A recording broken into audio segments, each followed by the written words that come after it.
Hello friends, welcome to the political philosopher.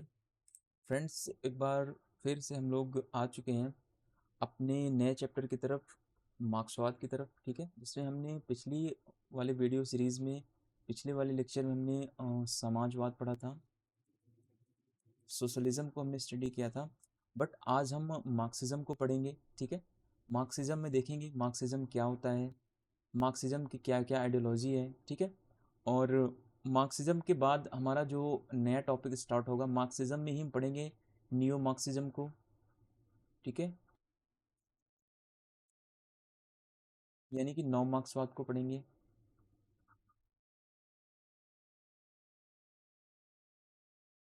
Video 2 दिन से नहीं आ पाई फ्रेंड्स, इसलिए नहीं आ पाई क्योंकि मेरी तबीयत अभी थोड़ी सी ख़राब चल रही है। मुझे कोल्ड एंड फीवर हो चुका है, तो इस वजह से अभी वीडियो की सीरीज़ प्रॉपर तरीके में नहीं चल पा रही है। और दूसरी बात, कुछ और रीजन्स भी हैं, जैसे कि मेरा दिल्ली यूनिवर्सिटी का क्लास स्टार्ट हो चुका है, तो शेड्यूल आ गया है। 2 क्लासेस मैंने वहाँ पे पढ़ा दी है अभी तक। ठीक है, तो अभी क्लासेस और पढ़ानी है, और इसकी वजह से भी मुझे थोड़ा सा टाइम नहीं मिल पाता है, जिसकी वजह से मैं डेली अपलोड कर पाऊँ वीडियो भी। लेकिन मेरी कोशिश है, जैसे ही मेरी थोड़ी थोड़ी सी तबीयत ठीक होगी, मैं कोशिश करूँगा कि अगर आप लोग अच्छा देखेंगे कोर्स को, डेली आप कमेंट करके बताएंगे कि सर हमें वीडियो डेली चाहिए, 2 चाहिए वीडियो, है ना, तो मैं डेली 2 वीडियो अपलोड भी कर दूंगा। बाकी मैं अपनी थोड़ी सी सुविधा के अकॉर्डिंग, अपने हेल्थ के अकॉर्डिंग ध्यान में रखते हुए भी मैं डेली कोर्स अपलोड करने की कोशिश करूँगा। और बता दूं कि ये आपका फ्री कंप्लीट कोर्स है, और जिसमें आपको DSSB, ठीक है, नेट JRF और असिस्टेंट प्रोफेसर, और इसके साथ PGT का किसी भी स्टेट का एग्ज़ाम हो, तो ये सारी चीज़ें आपको यहाँ पे कवर अप मिलेंगी। ठीक है, यहाँ पे आपको सारी चीज़ें कवर कराई जाएंगी अच्छे से। फ्री कोर्स है तो इसका मतलब ये नहीं है कि इसमें चीज़ें अच्छी तरीके से नहीं, कंटेंट दिया जाएगा फिर अच्छे तरीके से नहीं समझाया जाएगा।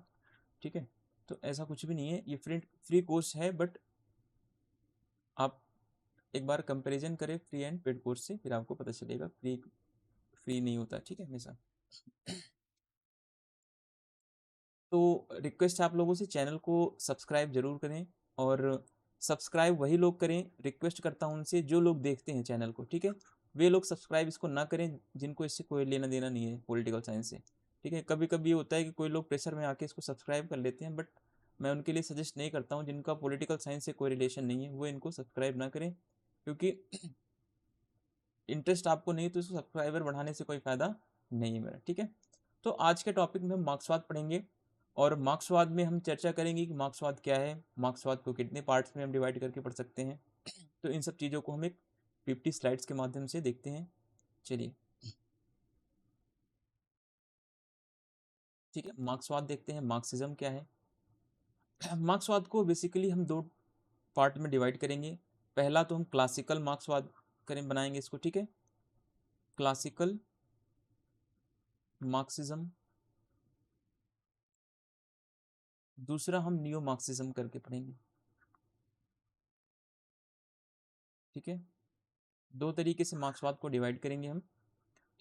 क्लासिकल मार्क्सिज्म में कुछ थिंकर्स आते हैं, इनको आप नाम जरूर याद करना, क्योंकि एक बार नेट के क्वेश्चन में आया था रोजा लग्जमबर्ग, है ना, क्वेश्चन आया था निम्नलिखित में से कौन सा परंपरागत मार्क्सवादी नहीं है। तो मैंने गलती से टिक कर दिया था कि रोजा लग्जमबर्ग जो है वो नौ मार्क्सवादी हैं या नियो मार्क्सिज्म है। तो आप लोग प्लीज़ इस तरीके से गलती ना करें, इंसान से आपको जो भी गलती करनी है, ठीक है, आपको जो गलती करनी है आप एग्ज़ाम के पहले गलती करें। ठीक है, एग्ज़ाम में आपको कोई गलती करने का मौका नहीं मिलेगा। आपको प्रैक्टिस सेट मैक्सिमम लगाना है, जिससे कि जो गलतियां करनी है आप यहीं पे करके जाओ। ठीक है, और एग्ज़ाम में प्लीज़ आप लोग जब जाओ तो उसके पहले प्रैक्टिस सेट जरूर लगा के जाइए, जिससे कि चांसेस आपके JRF के नेट के जरूर बढ़ जाएंगे। ठीक है, तो आपको सबसे पहले जो पहला पार्ट हम देखेंगे मार्क्सवाद का, परंपरागत मार्क्सवाद या ट्रेडिशनल या क्लासिकल मार्क्सिज्म। दूसरा नौ मार्क्सवाद है। ठीक है, नौ मार्क्सवाद को अलग अलग नाम से भी जाना जाता है। इसको न्यू राइटिस्ट भी बोलते हैं, सॉरी न्यू लेफ्टिस्ट बोलते हैं। ठीक है, नव वामपंथवाद भी बोलते हैं इसको, या फिर फ्रैंकफर्ट स्कूल से निकला हुआ है। इसी को आलोचनात्मक सिद्धांत भी कह सकते हैं, क्रिटिकल थियरी भी न्यू मार्क्सिज्म से ही निकली हुई। ठीक है, तो ये सारी चीज़ें क्या हैं, आप अच्छे से इनको कैटेगरी वाइज कौन कौन से, देखिए अब यहाँ पे समझिए परंपरागत मार्क्सवाद जो क्लासिकल मार्क्सिज्म है, इसके फादर कौन है? कार्ल मार्क्स और एंजेल्स को माना जाता है, ठीक है। कार्ल मार्क्स और एंजेल्स को इसके फादर माने जाते हैं। दूसरे फिर थिंकर्स आते हैं इंपॉर्टेंट, लेनिन है, स्टालिन है, माओ है, रोजा लग्जमबर्ग है, लियोन ट्रोट्स्की है, फिदेल कास्त्रो, ठीक है। तो इन सब चीज़ों को हम एक एक करके डिटेल में कब पढ़ेंगे? अभी तो हम मार्क्स के और कुछ आइडियाज़ को पढ़ेंगे, ठीक है। मार्क्स के विचारों को पढ़ेंगे, यहाँ पे मार्क्स के क्या सिद्धांत हैं, कुछ वो सिद्धांत को देखेंगे, है ना। बाकी चीज़ें जब मार्क्स हम पढ़ेंगे, थिंकर से पढ़ेंगे, थिंकर वाली सीरीज जब स्टार्ट करेंगे तो वहाँ पे हम मार्क्स को बहुत अच्छे डिटेल से पढ़ेंगे, और भी हम पाई चार्ट के थ्रू पढ़ेंगे, और भी ग्राफ्स पढ़ेंगे, माइंड मैपिंग के थ्रू पढ़ेंगे, ठीक है। तो वहाँ पे और चीज़ें अच्छे से डिटेल में करेंगे, क्योंकि अभी हमारे पास इतना प्रॉपर टाइम नहीं है कि मैं एक बार यहाँ पे मार्क्स को अच्छे से पढ़ाऊँ और फिर दोबारा मैं वहाँ पे भी अच्छे से पढ़ाऊँ, ठीक है। तो क्योंकि अभी हमें मार्क्सवाद में इतना ही पढ़ना है कि जो मार्क्स के आइडियाज़ हैं बेसिकली, ठीक है। थोड़े थोड़े थोड़े यहाँ पे हम पढ़ लेंगे, बाकी फिर हमें दोबारा मार्क्स के वही पढ़ना है जहाँ पे हम मार्क्सवाद को पढ़ते हैं, ठीक है।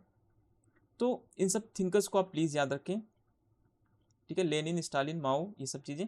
फिर दूसरी तरफ नौ मार्क्सवादी आते हैं, जिसमें हर्बर्ट मार्क्यूजे हैं, हैबरमास हैं, थियोडोर एडोर्ने हैं, हरखाइमर हैं, एरिक फ्रॉम है, लियो अल्थ्यूजर है, और जॉर्ज ल्यूकाज है, जेन पॉल सार्त्र। जेन पॉल सार्त्र अस्तित्ववादी विचारक हैं, पर इनको नौ मार्क्सवाद में भी रखा जाता है। तो अभी आप लोग बिल्कुल ही परेशान ना हो, और आपको इन सब की बुक्स मैं कहाँ प्रोवाइड कराऊंगा? जब मैं आपको मार्क्स पढ़ाऊंगा, ठीक है। सॉरी, आज ही करा दूंगा, मतलब आज नहीं, मतलब इसी पार्ट में करा दूंगा, ठीक है। इसी पार्ट में बुक करवा दूंगा, क्योंकि फिर मैं बुक्स जो मार्क्स पढ़ाऊंगा, फिर मार्क्स की बुक्स वहाँ भी पढ़ा दूंगा आपको। लेनिन, स्टालिन हमारे चैप्टर में है, लेनिन, उनको पढ़ेंगे। माओ पढ़ेंगे तो माओ की भी बुक्स हम वहाँ पे चर्चा कर लेंगे, है ना। तो बुक्स का एक मैं लास्ट में, जब ये पीपीटी पूरा खत्म होगा, जब ये कोर्स खत्म होने वाला होगा, तो लास्ट के वीडियो में मैं इसी टॉपिक में ही, मतलब मार्क्सवाद और नौ मार्क्सवाद जब पढ़ लेंगे, तो उसमें हम दोनों एक तरफ मार्क्सवादी थिंकर्स लिख देंगे ऐसे, उसमें हम सारी बुक्स चर्चा कर लेंगे, फिर नौ मार्क्सवादियों के सारी बुक्स को सीक्वेंस वाइज हम देख लेंगे, ठीक है। तो आपको इतना परेशान होने की जरूरत नहीं है। अभी आप समझें कि नौ मार्क्सवादी थिंकर्स कौन कौन से हैं और मार्क्सवादी थिंकर्स कौन कौन से हैं, ठीक है। तो ये हमने थिंकर्स को, मतलब मार्क्सवाद को दो टाइप्स में डिवाइड करके देख लिया अभी। फिर आगे चलते हैं, हम मार्क्सवाद को फिर देखेंगे, एक अलग पार्ट में देखेंगे। फिर मार्क्सवाद को हम कैसे पढ़ेंगे यहाँ पे, फिर जो क्लासिकल मार्क्सिज्म है, ठीक है, क्लासिकल मार्क्सिज्म के क्या क्या सिद्धांत हैं, इन सिद्धांतों को पढ़ना हमारे लिए बहुत ही ज़्यादा जरूरी है। हालांकि यही सारे सिद्धांत हम फिर मार्क्स जब पढ़ेंगे, ठीक है, कार्ल मार्क्स को जब पढ़ेंगे, तो वहाँ भी हमें यही सेम एज इट इज़ पढ़ना है। तो हमारा जो टॉपिक है ना, बहुत ज़्यादा रेपिटेशन होता है इसमें, तो इन सब चीज़ों से थोड़ा बचना चाहिए, बट क्या कर बच नहीं सकते ना, क्योंकि रेपिटेशन होगा ही होगा। फिर नौ मार्क्सवाद पढ़ेंगे इसके बाद। फिर नौ मार्क्सवाद में जो थिंकर्स हैं उनके कुछ आइडियाज़ पढ़ेंगे। फिर नौ मार्क्सवाद की कुछ ब्रांचेज हैं, ठीक है, उनको पढ़ेंगे। तो बेसिकली पहले हम आते हैं अपना क्लासिकल जो मार्क्सिज्म है, उसके क्या क्या सिद्धांत हैं। उसके एक तो द्वंदात्मक भौतिकवाद है, ठीक है, डायलेक्टिकल। दूसरा है हमारा ऐतिहासिक भौतिकवाद, ठीक है। तीसरा हमारा क्लास स्ट्रगल है, क्लास स्ट्रगल है। चौथा हमारा है अतिरिक्त मूल्य का सिद्धांत या सरप्लस वैल्यू ऑफ थ्योरी, ठीक है। तो अब द्वंदात्मक भौतिकवाद में क्या क्या चीजें पाई जाएंगी, इसको थोड़ा सा हमने यहाँ पर चर्चा करी। तो द्वंदात्मक भौतिकवाद में मार्क्सवाद का दार्शनिक आधार आपको देखने को मिलता है। अब यहाँ से क्वेश्चन बनेगा कि मार्क्सवाद का दार्शनिक आधार मार्क्स के कौन से विचारों में मिलता है देखने को, तो मार्क्स के ऐतिहासिक विचारों में नहीं, ठीक है, बल्कि मार्क्स के द्वंद्वात्मक भौतिकवाद के विचारों में मार्क्स का दार्शनिक आधार हमें देखने को मिलता है, ठीक है। फिर आगे क्वेश्चन क्या बनेगा, फिर दूसरा हम पढ़ेंगे मार्क्स का ऐतिहासिक भौतिकवाद। अब ऐतिहासिक भौतिकवाद में क्या है, ऐतिहासिक भौतिकवाद में मार्क्स का वैज्ञानिक आधार मिलता है हमें देखने को, ठीक है। मार्क्स ने तर्क निकाला कि जो इतिहास होता है, ठीक है, वो अपनी पिछली अवस्था से क्या होता है, अच्छा होता है। तो कहने का मतलब है, मार्क्स ने बताया कि पहले आदिम साम्यवाद आएगा, फिर उसके बाद दास युग आएगा, फिर उसके बाद सामंतवादी आएगा, फिर पूंजीवाद आएगा। तो इस तरीके से क्या हो रही है, इस तरीके से इतिहास क्या हो रहा है, अपने आप में आगे बढ़ रहा है, ठीक है, द्वंद्व के माध्यम से आगे बढ़ रहा है।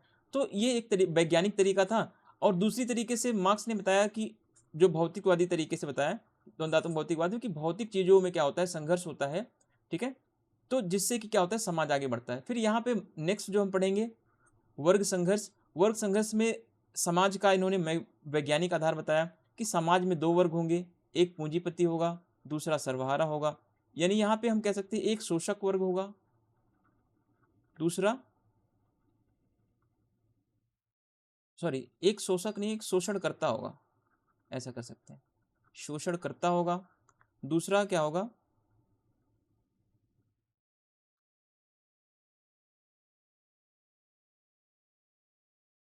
जिसका शोषण हो रहा है, ठीक है। तो दो वर्ग समाज में होंगे। तो मार्क्स ने बताया कि चाहे वो कैसा भी एज रहा हो, ठीक है, हमेशा क्या होता है, ये जो समाज होता है दो वर्गों में बटा रहता है, और दो वर्गों में हमेशा ये संघर्ष चलता रहता है। जैसे मान लीजिए पूंजीपति वर्ग है, दूसरा मजदूर वर्ग है, ठीक है, तो इन दोनों में क्या होगा, हमेशा संघर्ष चलता रहेगा। हमेशा संघर्ष चलने का मतलब है कि संघर्ष तब तक चलेगा जब तक साम्यवाद नहीं आ जाएगा, जब तक कम्युनलिज्म नहीं आ जाएगा, ठीक है। साम्यवाद आते ही क्या होगा, ये संघर्ष समाप्त हो जाएगा, ठीक है। फिर मार्क्स का आर्थिक आधार देखेंगे, सॉरी अतिरिक्त मूल्य का सिद्धांत देखेंगे। तो अतिरिक्त मूल्य के सिद्धांत में मार्क्स ने बताया कि आर्थिक आधार है इसका अतिरिक्त मूल्य, ठीक है। मार्क्स कहता है इसी अतिरिक्त मूल्य से क्या होता है, पूंजी का निर्माण होता है, पूंजी का निर्माण होता है, और इसी पूंजी के निर्माण से फिर क्या होता है, पूंजीपति पूंजीपति बन जाता है, अमीर बन जाता है, और एक तरफ मजदूर हो जाता है, ठीक है। तो दो तरीके से इसने मार्क्स ने चीज़ों को बताया है। तो हम एक एक करके चीज़ों को सीखेंगे। फिर अब हम नव मार्क्सवाद की तरफ अगर देखें, तो नव मार्क्सवाद में भी दो विचारधाराएं हैं, दो धाराएं इसकी, एक मार्क्स मानववादी विचारधारा है, दूसरी वैज्ञानिक वैज्ञानिक विचारधारा है, ठीक है। तो जब हम नव मार्क्सवाद पढ़ेंगे तो वहां पे इन सबको डिटेल में और अच्छे से कवर अप करेंगे। उम्मीद करता हूँ कि ये पाई चार्ट आप जरूर समझ के पढ़ेंगे, और इस ग्राफ से पढ़ने का ये फ़ायदा होगा कि आपको थोड़ा सा आपके माइंड में चीज़ें क्लियर हो जाएंगी, ठीक है। इसलिए मैंने इसको बना दिया, अदरवाइज़ बनाने का कोई इसका लॉजिक नहीं है, और इतना टाइम भी इसमें लगता है बनाने में थोड़ा, तो इसके लिए बचना चाहता था मैं पहले से, लेकिन मैंने सोचा कि चलो बना देते हैं इसको, थोड़ा सा आप लोगों के लिए भी हेल्पफुल हो जाएगा, ठीक है। तो एक बार कॉमन से फिर से हम समझ लेते हैं। द्वंद्वात्मक भौतिकवाद में क्या पाया जाएगा, मार्क्स का दार्शनिक आधार पाया जाएगा। ऐतिहासिक भौतिकवाद में क्या पाया जाता है कि मार्क्स बताता है वैज्ञानिक तरीके से कि इतिहास की प्रगति कैसे होती है, ठीक है। फिर वर्ग संघर्ष में मार्क्स ने बताया कि समाज में हमेशा दो वर्ग होंगे, ठीक है, एक पूंजीपति होगा, दूसरा मजदूर होगा, या फिर कह सकते हैं एक मालिक होगा, दूसरा क्या होगा, दास होगा। इस तरीके से जैसा एज होगा वैसे ही क्या होंगे, समाज में वर्ग भी डिवाइड होंगे। फिर अतिरिक्त मूल्य का सिद्धांत आता है। अतिरिक्त मूल्य सिद्धांत में क्या दिया गया, मार्क्स ने अपना आर्थिक आधार बताया है। मार्क्स ने बताया कि अतिरिक्त मूल्य से ही क्या होता है, पूंजी का निर्माण होता है, और इसी पूंजी से क्या होता है, पूंजीपति और अमीर होता जाता है, और श्रमिक क्या होते हैं, और गरीब होते जाते हैं, ठीक है। तो ये सारी चीज़ें यहाँ पे एक छोटी छोटी चीज़ें हम समझ लेते हैं, बाकी आगे चल के हम डिटेल में चीज़ों को अच्छे से पढ़ेंगे, ठीक है। चलिए अब देखते हैं परंपरागत मार्क्सवाद, ट्रेडिशनल मार्क्सिज्म, या क्लासिकल मार्क्सिज्म कह सकते हैं, क्लासिकल मार्क्सिज्म, ठीक है। देखिए अकेले पीपीटी बनाने में थोड़ी सी यही मिस्टेक होती है। मिस्टेक का मतलब ये है कि थोड़ी सी इंग्लिश और हिंदी को लिखना ना बड़ा थोड़ा अजीब सा हो जाता है, कुछ चीज़ें छूट जाती है, इतना टाइम नहीं होता कि एक बार बनाऊँ तो दोबारा पढ़ूँ इसको, ठीक है, क्योंकि पढ़ना भी इतना टाइम लेता है, दूसरा फिर बनाना, फिर वही चीज़ें हो जाती है, फिर मुश्किलें थोड़ी सी बढ़ती हैं। इसके लिए तो अगर सही से सही चीज़ें की जाएँ तो फिर मुश्किल इसमें तो एक साल पूरा लग जाएगा, बट आप लोगों के लिए मैं कोशिश करूंगा कि 6 मंथ के अंदर अंदर ही कंप्लीट कर दूं, और अच्छे से इससे भी अच्छा कंटेंट और मैं ला सकूं आप लोगों के लिए, ठीक है। चलिए परंपरागत मार्क्सवाद में देखते हैं। कार्ल मार्क्स की साम्यवादी विचारधारा ही मार्क्सवादी विचारधारा के नाम से जानी जाती है, ठीक है। जो मार्क्स ने साम्यवादी विचारधारा की कल्पना की, ठीक है, इसी साम्यवादी विचारधारा को मार्क्सवाद के नाम से भी जान सकते हैं, ठीक है, क्योंकि मार्क्स का उद्देश्य क्या था, साम्यवाद की स्थापना करना। अब साम्यवाद में होगा क्या, थोड़ा सा यहाँ भी हम समझ लेते हैं साम्यवाद में क्या होगा। ये मैंने कॉलेज के बच्चों को पढ़ाया था, अभी वर्क फ्रॉम होम चल रहा है तो इस वजह से थोड़ा सा साम्यवाद।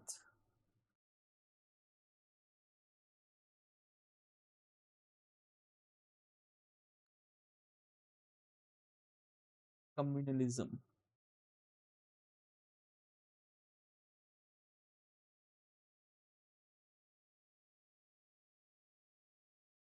स्पेलिंग थोड़ी सी सही गलत आप देख लेना, साम्यवाद की जो भी होगी। ठीक है, मार्क्स का उद्देश्य क्या है? साम्यवाद को स्थापित करना। मार्क्स कह रहा है इस साम्यवादी अवस्था में क्या क्या चीजें होंगी, इसमें न तो राज्य होगा, न तो स्टेट होगा, न तो वर्ग होंगे, न तो अमीर होगा, और न ही कोई गरीब होगा। ठीक है, इसमें न तो कोई शासक होगा और न ही किसी के ऊपर कोई शासन किया जाएगा। इसकी सबसे खासियत बात यह है कि प्रत्येक व्यक्ति क्या करेगा? प्रत्येक व्यक्ति अपनी क्षमता के अनुसार काम करेगा, अपनी क्षमता के अनुसार कार्य करेगा और उसे आवश्यकता के अनुसार मिलेगा, आवश्यकता के अनुसार मिलेगा। ठीक है,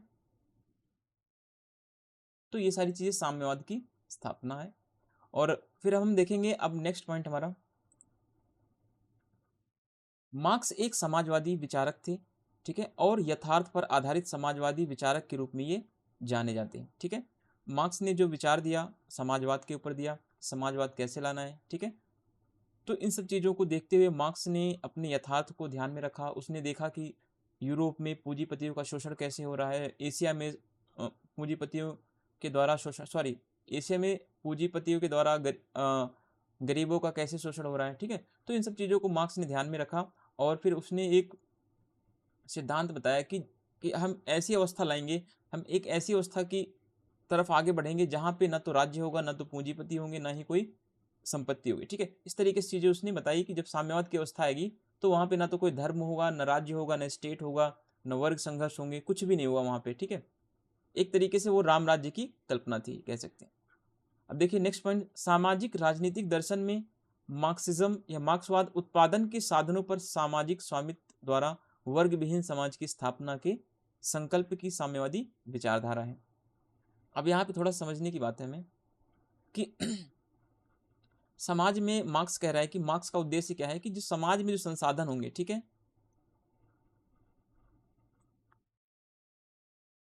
इस पर किसका नियंत्रण होना चाहिए? राज्य का होना चाहिए।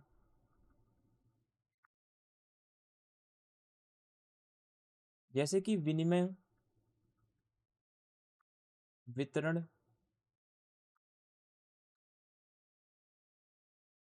और उत्पादन। ठीक है, यानी कि एक्सचेंज, डिस्ट्रीब्यूशन और प्रोडक्शन, इन पर किसका कंट्रोल होना चाहिए? इन पर सार्वजनिक नियंत्रण होना चाहिए, सार्वजनिक नियंत्रण होना चाहिए, या कह लें सरकार का नियंत्रण होना चाहिए, गवर्नमेंट का कंट्रोल होना चाहिए, या फिर कह लें कि राज्य का नियंत्रण होना चाहिए। ठीक है, तो ऐसी अवस्था जो है समाजवादी अवस्था कहलाती है। ठीक है, अगर इन सब पर, विनिमय पर, वितरण पर और उत्पादन पर निजी व्यक्तियों का नियंत्रण हो जाए तो ऐसी व्यवस्था फिर कैसी हो जाएगी? पूंजीवादी हो जाएगी, कैपिटलिज्म हो जाएगी। तो यहाँ पे थोड़ा सा कैपिटलिज्म और सोशलिज्म को ध्यान में रखना, तभी आप मार्क्सिज्म को अच्छे से समझ पाएंगे। ठीक है, अब देखते हैं, मूलतः मार्क्सवाद उन राजनीतिक और आर्थिक सिद्धांतों का समुच्चय है जिन्हें 19वीं और 20वीं सदी में कार्ल मार्क्स और फ्रेडरिक एंगेल्स और व्लादिमीर लेनिन तथा उनके साथी विचारकों ने समाजवाद के वैज्ञानिक आधार की पुष्टि के लिए प्रस्तुत किया था। हमने जब समाजवाद पढ़ा था तो उसमें हमने देखा था कि जो मार्क्स के पहले विचारक थे, ठीक है, मार्क्स के पहले के वे विचारक थे, जैसे Saint Simon, Charles Fourier, Robert Owen, इन सबको मार्क्स ने क्या बोला? कल्पना लोकी समाजवादी बोला। ठीक है, कल्पना लोकीय समाजवादी यानी यूटोपियन सोशलिज्म बोला। क्यों बोला? ये सारी चीजें हमने वहां पे चर्चा की थी। तो देखिए मार्क्सवाद क्या है? मार्क्सवाद बेसिकली जो सिद्धांत है राजनीतिक और आर्थिक सिद्धांतों का एक क्या है? एक कलेक्शन है ये। ठीक है, और इसमें ये सिद्धांत जब आया, ये 19वीं और 20वीं शताब्दी में क्या हुआ, कार्ल मार्क्स और उसके साथी एंगेल्स और लेनिन जैसे विचारकों ने मार्क्सवाद के सिद्धांतों को और आगे बढ़ाया। और इस सिद्धांत की खास बात यह रही कि मार्क्स ने अपने सिद्धांत को बोला कि मेरा सिद्धांत क्या है? वैज्ञानिक है, और मार्क्स के पहले के जो सिद्धांतकार थे, मार्क्स ने उनको बोला कि कल्पना लोकी सिद्धांतकार थे। इन्होंने वैज्ञानिकता पर, तर्क पर कोई ध्यान नहीं दिया। समाजवाद की तो कल्पना कर दी थी, लेकिन समाजवाद कैसे आएगा इसकी कोई बात इन्होंने नहीं करी। अब नेक्स्ट पॉइंट देखिए। देखिए, कार्ल मार्क्स का विचार कैसा था? वैज्ञानिक था। ठीक है, उसका दर्शन व्यवहारिक था। उसने विश्व की व्याख्या करने की बजाय विश्व को बदलने पर जोर दिया था। ठीक है, मार्क्स को वैज्ञानिक इसीलिए बोला जाता है क्योंकि मार्क्स ने समाजवाद लाने के लिए, ठीक है, मार्क्स ने समाजवाद या साम्यवाद लाने के लिए, ठीक है, क्या किया? क्रांति का सहारा लिया। उसने बोला कि क्रांति के माध्यम से आएगी। ठीक है, वर्ग संघर्ष के माध्यम से आएगा। जब तक वर्ग संघर्ष नहीं पैदा होगा तब तक क्रांति नहीं पैदा होगी। ठीक है, तो उसका विचार जो था, उसका दर्शन जो था, वो क्या था? व्यवहारिक था। अगर ऐसा कहा जाता है कि मार्क्स के विचारों को व्यवहारिक रूप से लागू करने का जो श्रेय जाता है वो लेनिन को जाता है। ठीक है, लेनिन ने 1917 की जो अक्टूबर क्रांति थी उसको रूस में लागू किया। ठीक है, और उसको लागू करने के साथ ही यह माना गया कि लेनिन ने क्या किया? मार्क्स के विचारों को व्यवहारिक धरातल पर लागू कर दिया। ठीक है, तो मार्क्स ने क्या किया था? मार्क्स ने बेसिकली उसने ये व्याख्या नहीं कि विश्व कैसा होना चाहिए, ठीक है, बल्कि उसने विश्व को बदलने पर जोर दे दिया। बोला कि विश्व बदलना चाहिए, जो हमारा संसार है ना, जिसमें पूंजीपतियों का वर्चस्व है, तो ये वर्चस्व क्या होना चाहिए? समाप्त होना चाहिए। और उसको समाप्त करने के लिए मार्क्स ने क्रांति का विचार दिया। ठीक है, क्रांति का विचार, रेडिकल क्रांति, ठीक है, उग्र क्रांति का विचार इसने दिया। अब देखिए, कार्ल मार्क्स साम्यवादी घोषणा पत्र 1848 में बुक आती है। ठीक है, 1848 में आती है साम्यवादी घोषणा पत्र, कम्युनिस्ट मैनिफेस्टो में क्रांति के लिए मजदूरों को आह्वान करते हुए कहा कि विश्व के मजदूरों क्या हो जाओ? एक हो जाओ। ठीक है, तो कभी कभी ये कोटेशन आता है कि कार्ल मार्क्स ने ये कब कोटेशन दिया, यह कब बोला कि विश्व के मजदूरों एक हो जाए, अब तुम्हारे पास खोने के लिए कुछ भी नहीं है और पाने के लिए क्या है? पूरा संसार है। पाने के लिए पूरा संसार है। ठीक है, तो ऐसा नारा मार्क्स ने, ऐसा स्लोगन दिया साम्यवादी घोषणा पत्र में। ठीक है, तो ये सारी चीजें आप अच्छे से पढ़ के चलें, अच्छे से समझ के चलें। फिर नेक्स्ट है, लास्की के अनुसार मार्क्स ने समाजवाद को अव्यवस्थित रूप में पाया और इसे एक निश्चित आंदोलन बना दिया। तो क्या है? ये कोटेशन है, डीएसएसबी में आया हुआ है। ठीक है, पीजीटी में आया हुआ है, हिमाचल प्रदेश के असिस्टेंट प्रोफेसर के एग्जाम में ये क्वेश्चन आया हुआ है। ठीक है, तो हो सकता है कि अगली बार इसका चांस हो कि नेट में भी आ सकता है। तो कुछ कोटेशंस मैंने इसलिए डाल दिए हैं क्योंकि वो एग्जाम में बार बार पूछे गए हैं। तो लास्की की ये फेमस स्टेटमेंट है, लास्की की बहुत ही महत्वपूर्ण परिभाषा है कि मार्क्स ने समाजवाद को अव्यवस्थित रूप में पाया। ठीक है, और उसे क्या बना दिया? एक निश्चित आंदोलन बना दिया। क्रांति के माध्यम से समाजवाद को उसने आगे बढ़ाया। समाजवाद को आगे बढ़ाने के लिए उसने कुछ सिद्धांत दिए, द्वंद्वात्मक भौतिकवाद का सिद्धांत, ऐतिहासिक भौतिकवाद का सिद्धांत, ठीक है, फिर वर्ग संघर्ष का सिद्धांत, फिर अतिरिक्त मूल्य का सिद्धांत। इन सारे सिद्धांतों के माध्यम से उसने क्या किया? समाजवाद को एक निश्चित दिशा में आगे बढ़ाया। और अब देखते हैं मार्क्स के कुछ प्रेरणा स्रोत क्या क्या रहे हैं मार्क्स के। ठीक है, सोर्सेज ऑफ इंस्पिरेशन कौन कौन से रहे? हीगल रहे। हीगल के विचारों से मार्क्स ने बहुत सारा विचार ग्रहण किया है। ठीक है, जैसे द्वंद्वात्मक भौतिकवाद का विचार उसने हीगल से लिया है। ठीक है, फिर फ्रांस के कुछ समाजवादी जैसे सेंट साइमन, फिर और ब्रिटिश के कुछ समाजवादी जैसे एडम स्मिथ। ठीक है, एडम स्मिथ के विचारों से उसने श्रम का सिद्धांत लिया है। और फ्रांस के जो समाजवादी विचारक थे सेंट साइमन ने, सबसे पहले इन्होंने क्या किया था? समाजवाद की कल्पना दी थी। कल्पना समाजवाद की कर दी थी, लेकिन इनसे पहले भी यूनान में प्लेटो ने समाजवाद की कल्पना कर दी थी। ठीक है, लेकिन सेंट साइमन ने जो समाजवाद की कल्पना की, ठीक है, उसी से कुछ विचार ग्रहण करते हैं मार्क्स। ठीक है, तो साइमन का प्रभाव है मार्क्स के ऊपर, तो इस तरीके से आप चीज़ों को समझें। और एडम स्मिथ जो है, ठीक है, इनसे मार्क्स ने श्रम का सिद्धांत लिया। ठीक है, जिसमें उन्होंने अतिरिक्त मूल्य के सिद्धांत के बारे में चर्चा करी। तो उन्होंने बताया कि जब तक किसी वस्तु में कोई श्रम नहीं मिलता उस वस्तु का कोई मूल्य नहीं होता है। ठीक है, अब देखते हैं आगे हम चीज़ों को।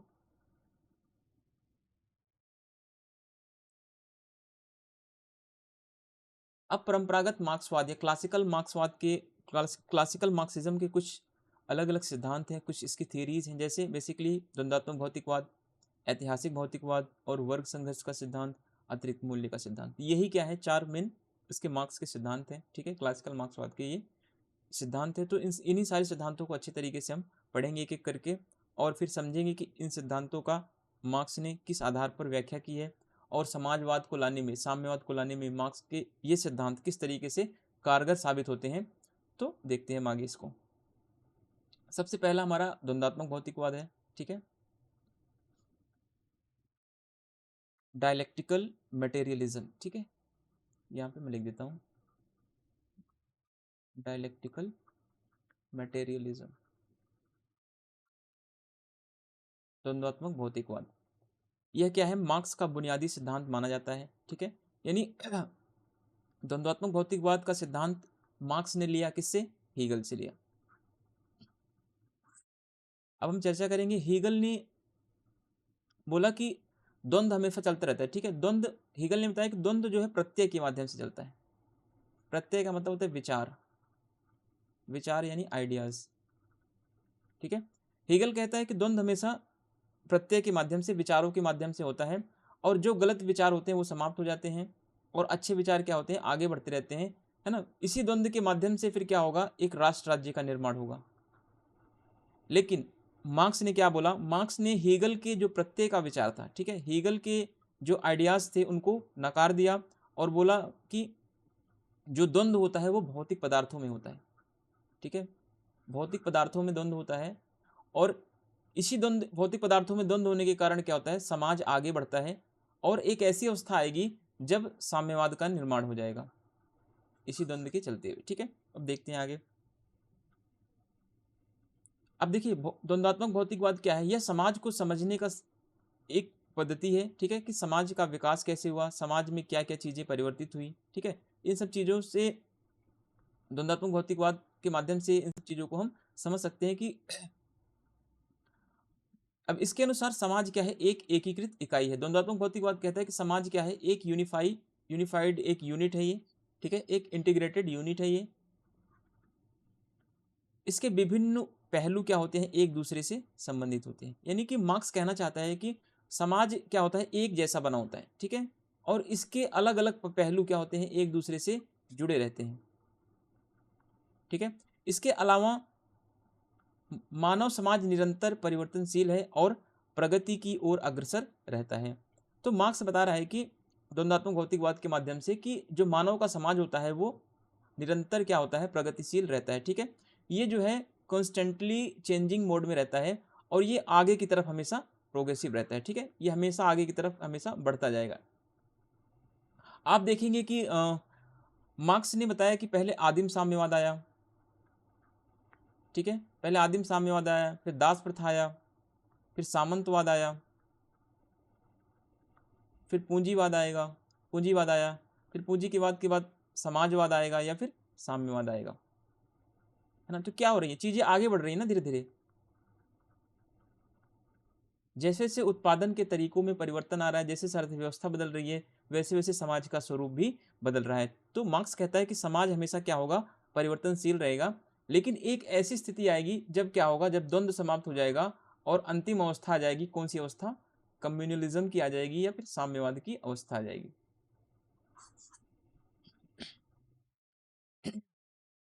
अब देखिए नेक्स्ट, मार्क्सवाद के अनुसार परिवर्तन की प्रक्रिया हमेशा कैसी होगी, द्वंद्वात्मक होगी। यानी जब तक दोनों के, द्वंद्वात्मक का मतलब संघर्ष, ठीक है, जब तक दो चीजों में संघर्ष नहीं होगा, जब तक दो चीजों में कॉन्फ्लिक्ट नहीं होगा, तब तक चीजें आगे नहीं बढ़ पाएंगी, ठीक है। तो मार्क्स कहता है परिवर्तन की प्रक्रिया हमेशा कैसी रहेगी, द्वंद्वात्मक तरीके में बढ़ेगी। कोई भी समाज हो परस्पर विरोधी कारकों के संघर्ष के फलस्वरूप ही बदलता है और आगे बढ़ता है। मार्क्स कहना चाहता है कि पहले आप देखेंगे, पहले दास युग आया, ठीक है, या फिर आदिम साम्यवाद कह सकते हैं, इसी को आदिम साम्यवाद बोलते हैं। सॉरी, पहला पहला क्या था, पहला आदिम साम्यवाद, ठीक है, आदिम साम्यवाद की अवस्था साम्यवाद की अवस्था जैसी है उसकी। फिर उसके बाद क्या आता है, दास युग आता है, फिर उसके बाद सामंतवाद फिर आता है, फिर पूंजीवाद आता है, फिर साम्यवाद आ जाएगा। तो मार्क्स कह रहा है देखिए, हर समाज में क्या होता है, धीरे धीरे संघर्ष हो रहा है, इन्हीं संघर्षों के माध्यम से नए नए समाज का निर्माण हो रहा है। आदिम साम्यवाद से क्या होता है, दास प्रथा आती है, दास प्रथा में क्या होता है, फिर संघर्ष होता है, दास प्रथा में संघर्ष के माध्यम से फिर सामंतवाद आता है, सामंतवाद में कृषक और किसानों और सामंतों के बीच संघर्ष होता है, जिसमें फिर नई व्यवस्था उत्पन्न होती है।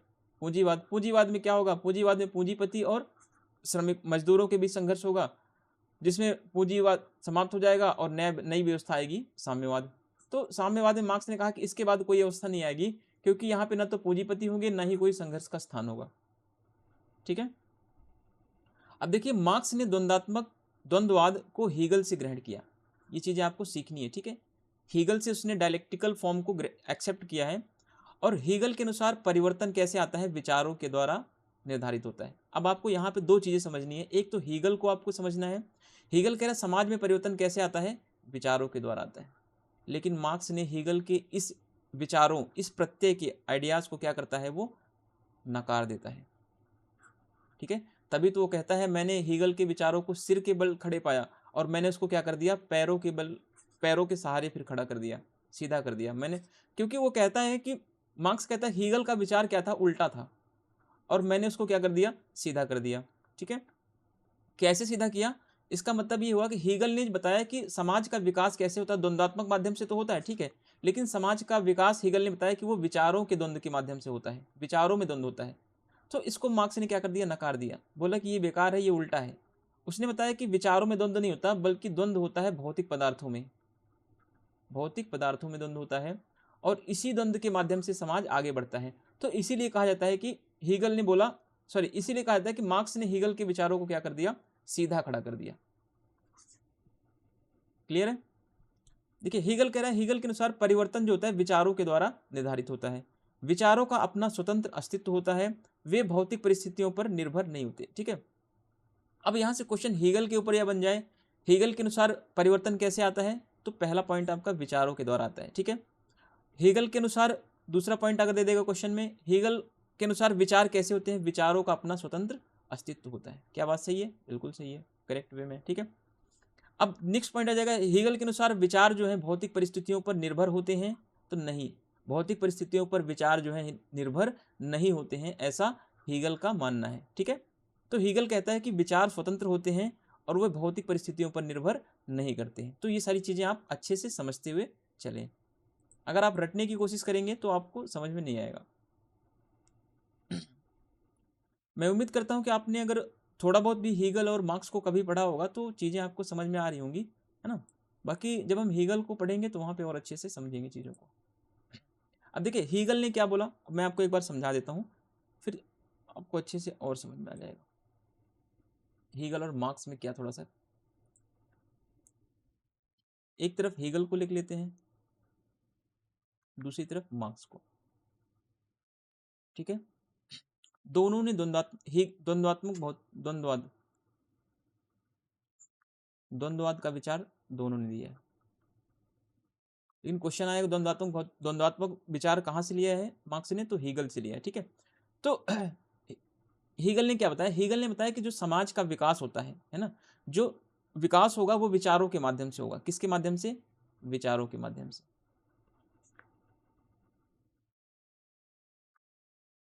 इसी विचार को प्रत्यय भी कह सकते हैं, इसी विचार को आइडियाज भी कहते हैं। ठीक है, फिर हीगल कहता है कि विचार अब क्या होते हैं, स्वतंत्र होते हैं।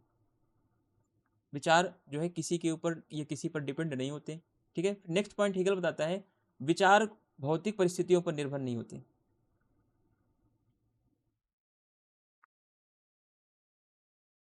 ठीक है, भौतिक परिस्थितियों पर निर्भर नहीं होते। तो हीगल ने क्या बताया, बेसिकली हीगल ने बताया कि जो समाज का, जो राष्ट्र राज्य जो आएगा, हीगल ने बताया कि जो राष्ट्र राज्य का निर्माण होगा, ठीक है, वो कैसे होगा, वो विचारों के माध्यम से होगा। ठीक है, विचारों के माध्यम से होगा। जो विचार, जैसे हीगल ने बताया, वाद आएगा, फिर प्रतिवाद आएगा, फिर उसके बाद संवाद आ जाएगा। ठीक है, ये प्रक्रिया तब तक चलेगी, हीगल कहता है, जब तक कि जर्मनी में राष्ट्र राज्य का निर्माण नहीं हो जाता। ठीक है, ये प्रक्रिया कभी भी रुकने वाली नहीं है। ठीक है, ये प्रक्रिया हमेशा चलती रहेगी, और यह प्रक्रिया चलेगी किसके माध्यम से? विचारों के माध्यम से, आइडियाज के माध्यम से। ठीक है, तो हीगल कह रहा है किसी भी समाज का विकास होगा तो कैसे होगा? विचारों के माध्यम से होगा, विचारों के माध्यम से। कभी एग्जाम में विचार ना दे करके प्रत्यय दे दे तो फिर आपको दोनों का मतलब एक ही है। ठीक है, तो या फिर आप इसकी जगह आइडिया एक शब्द याद कर लें तो भी काम आपका बढ़िया तरीके से चल जाएगा। ठीक है, अब वही देखिए मार्क्स क्या कहता है द्वंद्वात्मक भौतिकवाद में। मार्क्स कहता है कि समाज का जो विकास होता है, ठीक है, वो कैसा होता है, द्वंद्व के माध्यम से होता है। ठीक है, द्वंद्व के माध्यम से होता है, लेकिन द्वंद्व कहाँ होता है, विचारों में नहीं होता द्वंद्व, विचारों में नहीं, बल्कि कहाँ होता है द्वंद्व, बल्कि भौतिक पदार्थों में द्वंद्व होता है, भौतिक पदार्थों में द्वंद्व होता है। और भौतिक पदार्थों में द्वंद्व होने के साथ क्या होता है, इसका विकास होता है। फिर मार्क्स कहता है कि ये द्वंद्व तब तक चलता रहेगा जब तक कि साम्यवाद नहीं आ जाएगा। ठीक है, साम्यवाद आने के बाद क्या होगा, सारी चीजें स्थिर हो जाएंगी, वर्ग संघर्ष समाप्त हो जाएगा, सारे द्वंद्व क्या हो जाएंगे, यहाँ पे आके समाप्त हो जाएंगे। तो जो कहने का मतलब है, जो हीगल ने समाज के विकास की बात की, वो किसके माध्यम से की, विचारों के माध्यम से की, आइडियाज के माध्यम से की। वहीं दूसरी तरफ हीगल ने बताया कि समाज का विकास कैसे होता है, समाज का विकास होता है द्वंद्वात्मक भौतिकवाद के माध्यम से, यानी कि द्वंद्व होगा लेकिन भौतिक पदार्थों में होगा। ठीक है, मटेरियल में कॉन्फ्लिक्ट होंगे तो समाज का डेवलपमेंट, समाज का विकास आगे आगे बढ़ता जाएगा। ठीक है, तो इसीलिए मार्क्स ने बोला कि हीगल के विचार क्या थे, सिर के बल खड़े थे, है ना, सिर के बल खड़े थे, मैंने उनको विचारों को सीधा कर दिया, पैरों के बल कर दिया। ठीक है, तो मार्क्स ने ये बताने की कोशिश की कि जो समाज बढ़ेगा आगे, वो भौतिक पदार्थों में द्वंद्व के माध्यम से आगे बढ़ेगा। इसी भौतिक द्वंद्वात्मक भौतिकवाद को मार्क्स, है ना, अपने द्वंद्वात्मक भौतिकवाद को प्रमाणित करने के लिए एक और सिद्धांत देता है, ऐतिहासिक भौतिकवाद का सिद्धांत। ऐतिहासिक भौतिकवाद का सिद्धांत वो बताता है इसमें कि कैसे कैसे देखो समाज आगे बढ़ा है। वो बताता है पहले देखो, पहले समाज आया, आदिम साम्यवाद आया, फिर बताएगा कि ये दास युग आया, फिर बताएगा कि सामंतवादी युग आया, फिर बताएगा पूंजीवादी युग आएगा, फिर बताएगा कि वो साम्यवाद आएगा। ठीक है, तो कह रहा है कि ये इसने ऐतिहासिक भौतिकवाद का सिद्धांत इसलिए इसने दिया क्योंकि वो जो द्वंद्वात्मक भौतिकवाद है उसको प्रामाणिकता मिल सके।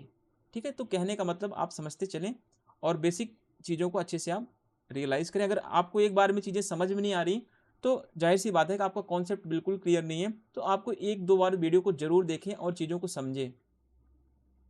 ठीक है, अब देखिए इसके उल्टे मार्क्स क्या बोलता है, इसके विपरीत मार्क्स के विचारों में, विचारों का मतलब प्रत्यय या फिर आइडिया, ठीक है, मार्क्स के विचारों के स्वतंत्र अस्तित्व से इनकार करता है। ठीक है, मार्क्स कहता है विचारों का कोई स्वतंत्र अस्तित्व नहीं होता, बल्कि विचार किस पर निर्भर होते हैं, भौतिक परिस्थितियों पर, भौतिक परिस्थितियों पर निर्भर होते हैं। वहीं हीगल क्या बोल रहा है, हीगल कह रहा है कि विचार क्या है, विचार जो है भौतिक परिस्थितियों पर निर्भर नहीं होते। तो इसकी बात को मार्क्स ने गलत कर दिया। मार्क्स ने बोला कि विचार जो होते हैं वो भौतिक परिस्थितियों पर ही निर्भर होते हैं। ठीक है, जैसे भौतिकता आएगी या फिर चीजें बदलेंगी वैसे ही विचार धीरे धीरे बदलते जाएंगे। ठीक है, मार्क्स के अनुसार समाज के बदलने में भौतिक परिस्थितियों की निर्धारक भूमिका होती है। ठीक है, सही बात कह रहा है। मैंने इसके समाजवाद वाले टॉपिक में आपको पढ़ाया कि जैसे जैसे भौतिक परिस्थितियां बदलेगी वैसे वैसे क्या होगा, समाज का स्वरूप बदलता जाएगा। ठीक है, जैसे जैसे उत्पादन के साधन बदलेंगे, ठीक है, उत्पादन के साधन बदलते जाएंगे तो उत्पादन के संबंध भी बदलते चले जाएंगे आप।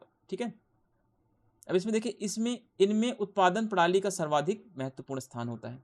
मार्क्स कहता है कि समाज को बदलने में उत्पादन प्रणाली सबसे ज़्यादा इंपॉर्टेंट है। ठीक है, अगर उत्पादन जो हो रहा है वो अगर कृषि की अर्थव्यवस्था के द्वारा हो रहा है तो समाज का स्वरूप अलग होगा। अगर उत्पादन जो हो रहा है मशीनों के द्वारा हो रहा है तो समाज का स्वरूप अलग होगा। अगर उत्पादन जो है फैक्ट्रियों में हो रहा है तो समाज का स्वरूप अलग होगा। ठीक है, तो मार्क्स कह रहा है कि उत्पादन प्रणाली ही क्या करती है, किसी भी समाज के स्वरूप को निर्धारित करती है कि वो समाज कैसा होगा। ठीक है, इस प्रकार मार्क्स ने हीगल के द्वंद्ववाद में क्या कर दिया, परिवर्तन कर दिया। परिवर्तन कैसे किया कि उत्पादन प्रणाली के माध्यम से, भौतिकवाद के माध्यम से।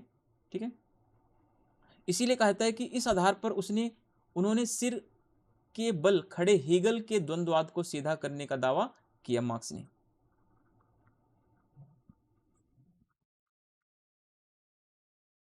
ठीक है,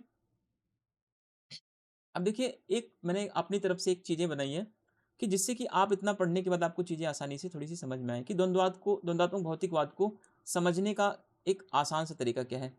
देखिए, द्वंद्वात्मक भौतिकवाद में मार्क्स ने बताया कि समाज का आधार क्या है, उत्पादन प्रणाली है। यानी मार्क्स कह रहा है कि समाज वैसे बनेगा जैसे समाज की उत्पादन प्रणाली होगी। मैंने ऊपर बताया ना, अगर समाज में उत्पादन बैलों के द्वारा हो रहा है तो समाज कुछ और होगा। अगर समाज में उत्पादन दासों के द्वारा हो रहा है तो समाज का स्वरूप दास प्रथा होगा। अगर समाज में जो है किसानों के द्वारा उत्पादन किया जा रहा है तो समाज का स्वरूप सामंतवादी होगा। अगर समाज में उत्पादन मजदूरों के द्वारा हो रहा है, समाज में उत्पादन किसी अन्य के द्वारा हो, तो समाज कैसा होगा? पूंजीवादी होगा। ठीक है। फिर द्वंद्वात्मक भौतिकवाद में मार्क्स ने क्या बताया? समाज जो है ये निरंतर प्रगतिशील है, ये कभी भी नहीं रुकता। ठीक है। अब देखिए नेक्स्ट, मात्रात्मक परिवर्तन से गुणात्मक परिवर्तन होता रहता है। इसका क्या मतलब होता है? इस चीज को लेनिन ने बताया। ठीक है, सॉरी लेनिन, एंगल्स ने बताया। यानी आप देखिए पहले पानी क्या होता है? पानी अगर नॉर्मल रहता है, ठीक है, जब उसमें क्या की जाती है? जब उसमें हीटिंग दी जाती है, ठीक है, जब उसको आग पे रखा जाता है तो उसमें क्या होता है? वो पानी क्या होता है? धीरे धीरे भाप बन के ऊपर निकलता है। ठीक है, स्टीम बन के क्या होता है? ऊपर निकलता है। तो कहीं ना कहीं क्या हो रहा है कि मार्क्स यही बताना चाह रहा है कि कभी भी क्या होता है, हर समाज में गुणात्मक परिवर्तन होता रहता है। यानी कि कहने का मतलब है कि हर समाज, ठीक है, जो वर्तमान समाज है, ठीक है, जो वर्तमान समाज का स्वरूप है वो अपनी पिछली अवस्था से अच्छी होती है। ठीक है, समाज की वर्तमान अवस्था अपनी पिछली अवस्था से क्या होती है? उन्नत अवस्था में या प्रोग्रेसिव अवस्था में होती है। ठीक है, जैसे पानी को ले लीजिए, पानी क्या होता है? पानी अपनी ऐसे मान लीजिए पुरानी अवस्था है, अगर पानी में हीट लगाया जाएगा, अगर पानी को गर्म किया जाएगा तो क्या होगी? वो एक नए फॉर्म में निकल के आगे आएगी ना, वो भाप बन के निकलेगी। इसी को क्या होता है? इसी में गुणात्मक परिवर्तन हो रहा है। अब देखिए परिवर्तन कैसी होगी? परिवर्तन की प्रक्रिया हमेशा द्वंद्वात्मक रूप में चलती रहेगी। तो ये द्वंद्वात्मक भौतिकवाद को समझने का एक तरीका है। ठीक है। अब यहाँ पे एक चीज अगर आप और समझना चाहें तो हीगल को ले लीजिए। हीगल ने बताया कि द्वंद्वात्मक द्वंद्व जो चलेगा वो कैसे चलेगा? विचारों में चलेगा। ठीक है, वही मार्क्स ने क्या बताया? द्वंद्व जो चलेगा वो भौतिक पदार्थों में चलेगा। ठीक है, तो ये दो चीजें अलग रखना आप। ठीक है।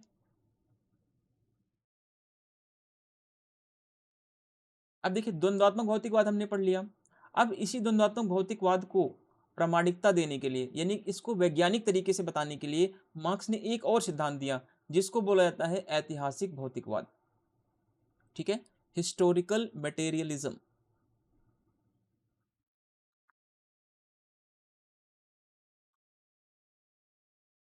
मटेरियलिज्म। ठीक है, ऐतिहासिक भौतिकवाद। अब देखिए, अब मार्क्स ने द्वंद्वात्मक भौतिकवाद का सिद्धांत तो बता दिया, लेकिन क्या मार्क्स ने जो सिद्धांत बताया था वो सही है गलत है? तो उसकी भी तो मार्क्स बताएगा ना, कैसे वो सही है कैसे गलत है। तो उसी चीज को आगे बढ़ाने के लिए मार्क्स ने जो द्वंद्वात्मक भौतिकवाद का सिद्धांत बताया, उसी सिद्धांत को उसने वैज्ञानिक आधार पर प्रमाणित करने के लिए एक और सिद्धांत दिया। उस सिद्धांत को ऐतिहासिक भौतिकवाद के नाम से भी जाना जाता है। ठीक है। अब देखिए इसमें द्वंद्वात्मक भौतिकवाद की सत्यता कैसे प्रमाणित हो, यानी कि मार्क्स जो बता रहा है कि समाज में क्या होता है? द्वंद्व होता है, चाहे वो समाज दास प्रथा हो, चाहे वो समाज सामंती हो, हर समाज में क्या होता है? द्वंद्व होता है। तो कैसे होता है द्वंद्व? तो इसको प्रमाणित करने के लिए ऐतिहासिक भौतिकवाद का वो सिद्धांत दिया। मार्क्स ने इस प्रश्न का उत्तर ऐतिहासिक भौतिकवाद के माध्यम से देने का प्रयास किया। हिस्टोरिकल मटेरियलिज्म के माध्यम से उसने यह बताने की कोशिश की कि द्वंद्वात्मक भौतिकवाद कैसे कैसे आगे बढ़ता है, उसका एक वैज्ञानिक तरीका क्या होता है। ठीक है, हालांकि मैं इसको एक ग्राफ के माध्यम से बता सकता था, बट मैंने सोचा कि उसमें टाइम थोड़ा सा ज़्यादा लगेगा, क्योंकि बना मेरे पास टाइम इतना नहीं हो पाता। तो इसके लिए सॉरी। अगर मैं फिर अगर मेरा चैनल अच्छे से आगे बढ़ जाएगा, ग्रो कर जाएगा, तो मैं निश्चित तौर पर मैं कह रहा हूँ कि मैं दोबारा से इस कोर्स को फ्री पढ़ाऊँगा और इससे भी ज़्यादा डिटेल में कोशिश करूँगा, क्योंकि फिर थोड़ी बहुत मेरी अर्निंग होनी शुरू स्टार्ट हो जाएगी इससे, यूट्यूब से। तो मैं उसी पैसे से फिर क्या करूँगा, और उसी से फिर मैं डिजिटल बोर्ड लाऊंगा, और डिजिटल बोर्ड में थोड़ा मैं और अच्छे तरीके से उसको बताने का कोशिश करूँगा और अच्छे तरीके से डिस्क्राइब करूँगा।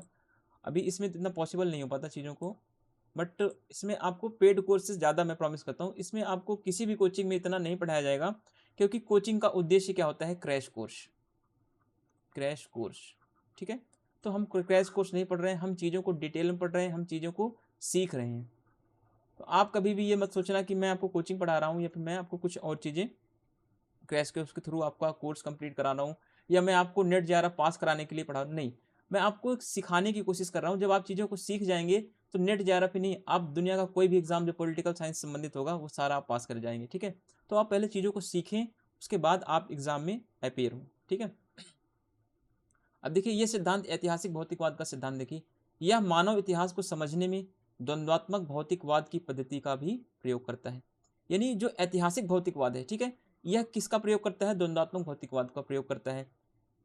अब देखिए, इसके द्वारा मार्क्स यह सिद्ध करना चाहते हैं कि अब तक का ऐतिहासिक विकास की प्रक्रिया द्वंद्ववाद रही है, द्वंद्वात्मक रही है, और यह उत्पादन प्रणाली द्वारा निर्धारित होती रही है। यानी कि मार्क्स कह रहे हैं कि द्वंद्वात्मक प्रणाली के माध्यम से क्या होती है, समाज जो है निरंतर प्रगतिशील रहता है, ठीक है। और यह प्रगतिशील कैसे, ये इसमें निरंतर प्रगति कैसी होती है? उत्पादन की प्रणाली में परिवर्तन आता है तो समाज में भी अपने आप परिवर्तन आता रहता है। अब देखिए नेक्स्ट पॉइंट, इस प्रकार ऐतिहासिक भौतिकवाद मानव इतिहास की आर्थिक व्याख्या है। ये नेट में क्वेश्चन आया हुआ है, ठीक है। ऐतिहासिक भौतिकवाद क्या है? ऐतिहासिक भौतिकवाद मानव इतिहास की क्या है? ये आर्थिक व्याख्या है।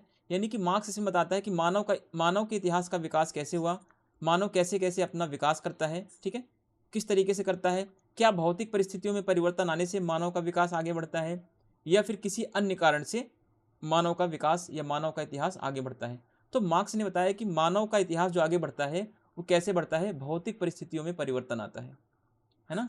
कहाँ पे चेंजेस आते हैं?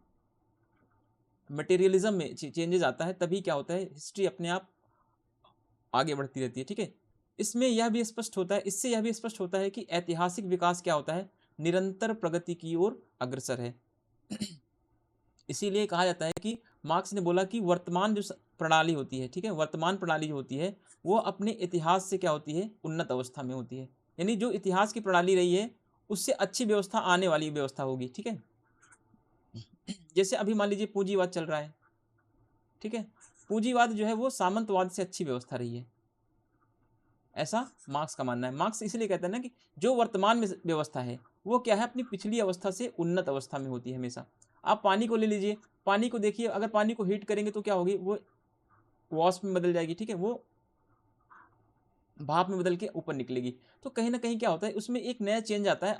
इसलिए मार्क्स कहता है कि पुरानी अवस्था से, ठीक है, आने वाली अवस्थाएं हमेशा उन्नति में होंगी, ठीक है, हमेशा वो प्रोग्रेसिव लेवल में होंगी। अब नेक्स्ट देखिए, हर अवस्था में उत्पादन प्रणाली अपनी पूर्ववर्ती अवस्था से अधिक विकसित होती है। यही मैंने बताया अभी कि जो भी अवस्था होंगी, जैसे कि सामंतवाद में ले लीजिए, सामंतवादी व्यवस्था में, सामंतवाद में क्या होता है? सामंतवाद में उत्पादन जो होता है वो किसानों के द्वारा होता है, कृषकों के द्वारा होता है। वहीं अब पूंजीवाद चल रहा है, पूंजीवाद में उत्पादन किससे द्वारा हो रहा है? मशीनों के द्वारा हो रहा है। तो अब यहाँ पे जो किसान कम उत्पादन करते थे, मशीनें ज़्यादा उत्पादन कर रही है। जाहिर सी बात है कि अब ये व्यवस्था क्या है? पुरानी व्यवस्था से ज़्यादा अच्छी है, ठीक है। तो कहने का मतलब होता है कि मार्क्स ने ये बताया कि जो भी पुरानी अवस्था होती है वो आने वाली अवस्था से उतनी अच्छी नहीं होती, बल्कि जो वर्तमान की अवस्था होती है वो अपनी पिछली अवस्था से बेहतरीन अवस्था में होती है, उन्नत अवस्था में होती है, ठीक है।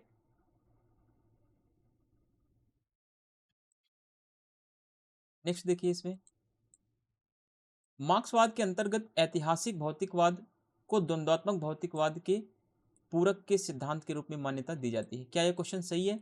अब यहाँ से अगर बहुत ज़्यादा डिटेल में क्वेश्चन बनाएगा तो इस तरीके से क्वेश्चन बनाएगा, जैसे मैंने आपको पहले बता दिया ना कि मार्क्स ने जो द्वंद्वात्मक भौतिकवाद दिया था, द्वंद्वात्मक भौतिकवाद का जो सिद्धांत दिया, उसी को सत्यापित करने के लिए, इसी को वैज्ञानिक रूप से प्रमाणित करने के लिए मार्क्स ने एक और सिद्धांत दिया।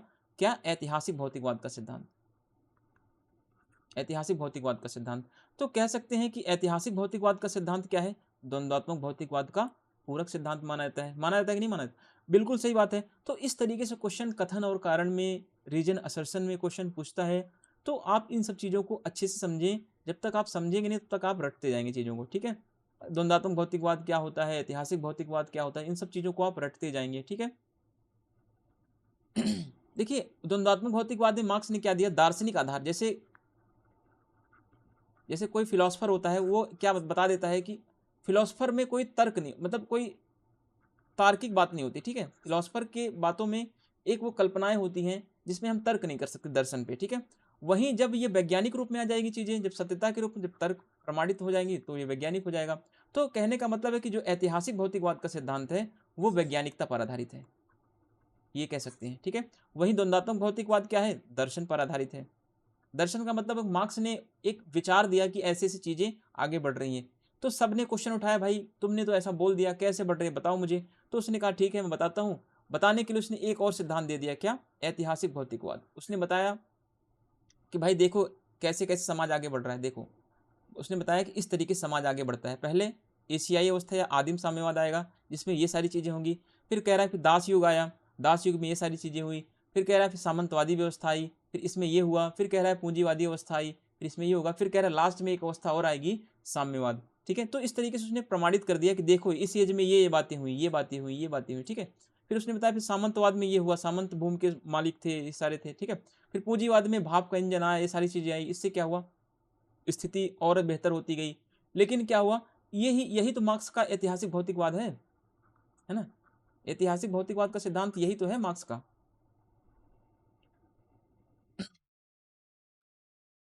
ठीक है, अब यहाँ पे समझिए एक बार फिर से मैं आपको समझा देता हूँ।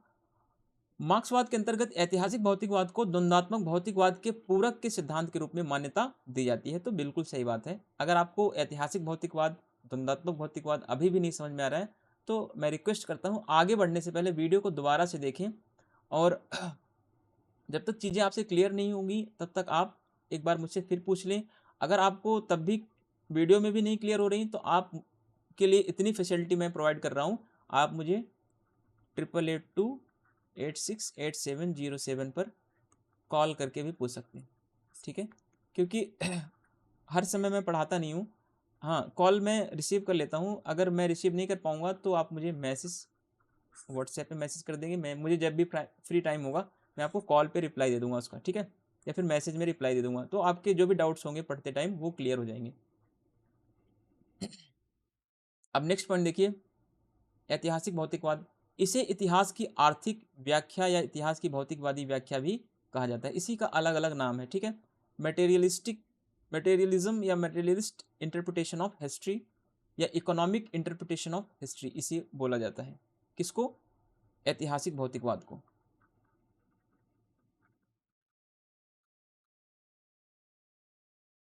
मैं समझ रहा हूँ कि अब कोई बच्चा भी होगा छोटा सा, वो भी चीज़ों को समझ जाएगा, इतना मैं समझाया हूँ। ठीक है, अगर फिर भी नहीं समझ में आ रहे तो कोई बात नहीं, आपका स्वागत है, क्योंकि आप पढ़ने आए हैं। और जाहिर सी बात है कि अगर आपको सारी चीज़ें समझ में आ जाती, सारी चीज़ें आप पढ़ लेते खुद से, तो आप किसी कोचिंग में नहीं जाते, किसी इंस्टीट्यूट में नहीं जाते।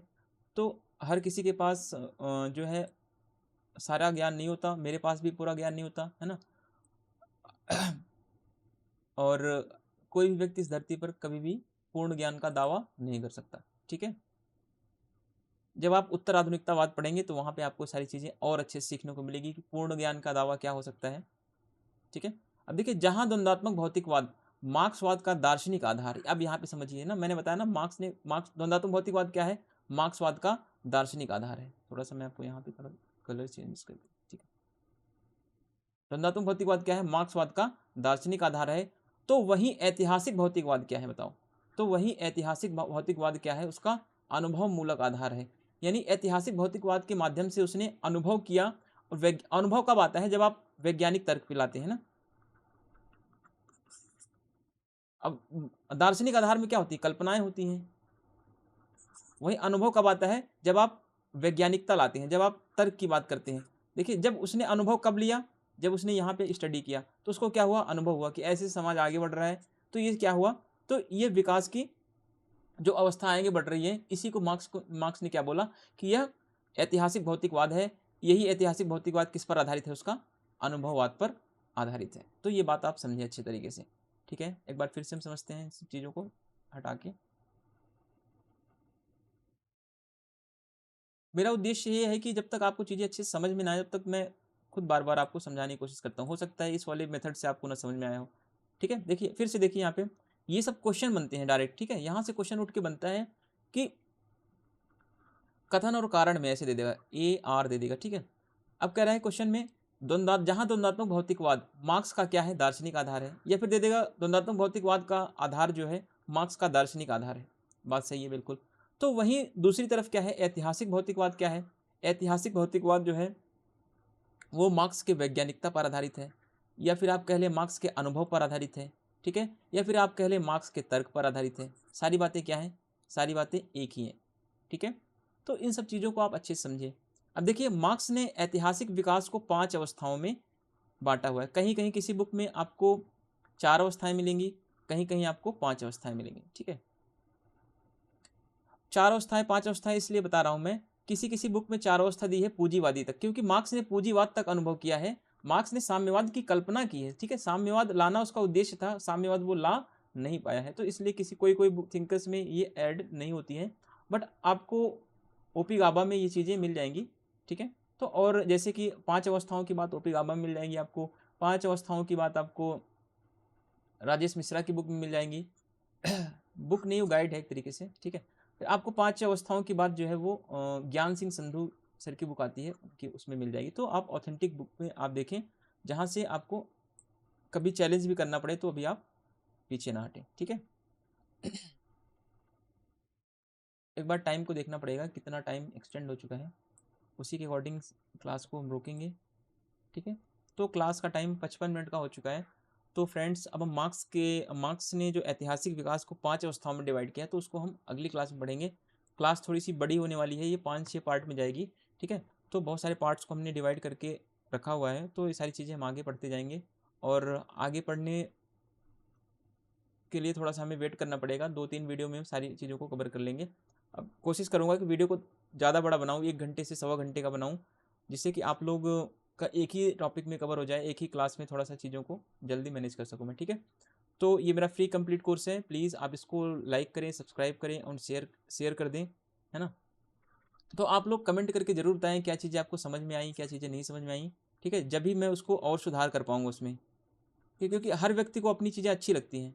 मुझे लगता है कि मैं अच्छे तरीके से पढ़ाता हूँ, बट जब आप लोग मेरी कमियों को बताएंगे तो मैं उन कमियों में और अच्छा काम करूँगा और अच्छा सुधार करूँगा, जिससे कि बेहतर और बेहतर तरीके से मैं आपको समझा सकूँ। ठीक है, तो थैंक्स फॉर वॉचिंग, और लाइक करें, सब्सक्राइब करें चैनल को और शेयर कर दें।